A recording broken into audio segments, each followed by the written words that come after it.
우리 몸의 기둥으로 불릴 만큼 중요한 역할을 하는 척추. 이 척추가 잘못되면 신체 모든 부분에 영향을 주게 되는데요.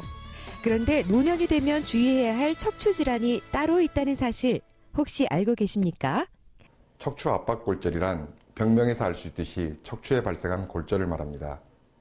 그런데 척추는 팔다리처럼 뼈가 부러지면서 골절이 발생하는 것이 아니고 위아래로 찌부러지듯이 골절이 발생한다고 하여 그 이름을 압박골절이라고 합니다. 척추 압박골절은 골절된 뼈의 상태와 골절의 발생 기전에 따라 크게 세 가지로 분류할 수 있습니다.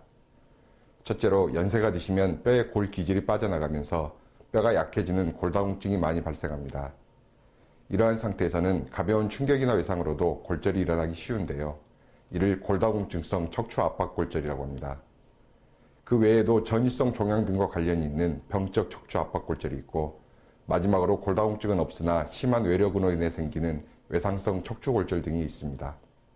노화로 골밀도가 크게 낮아진 상태에서는 넘어지는 것은 물론이고 의자나 침대에서 떨어지는 경우, 심지어 재채기나 기침 같은 작은 충격으로도 척추 압박골절이 초래될 수 있습니다. 골다공증이 심해지면 뼈가 약해지기 때문에 작은 충격에도 쉽게 골절이 발생할 수 있습니다. 골다공증은 인체의 모든 뼈에 영향을 미치지만 특히 척추에 있어서는 척추체가 주저앉는 압박골절의 형태로 나타나게 됩니다. 급성기의 경우 움직이기 힘들 정도로 극심한 등과 허리 통증이 발생할 수 있습니다. 이러한 압박골절이 심하게 발생하거나 반복적이고 다발성으로 발생할 경우 이를 방치하면 허리가 굽어지는 척추 후만 변형이 올 수 있으며 만성적인 요통의 원인이 될 수 있으므로 조기에 적절한 치료가 필요합니다. 골다공증은 자체만으로는 요통을 유발하진 않습니다. 골다공증성 척추 통증은 주로 골절에 의한 통증이라고 하는데요. 골다공증성 척추 압박골절의 진단은 병력과 증상이 중요한 실마리라고 할 수 있는데요. 특히 어르신들께서 낙상하거나 물건을 들어 올리던 중 등이나 허리에 심한 통증이 발생하여 지속된다면 우선 압박골절을 의심해 보아야 합니다.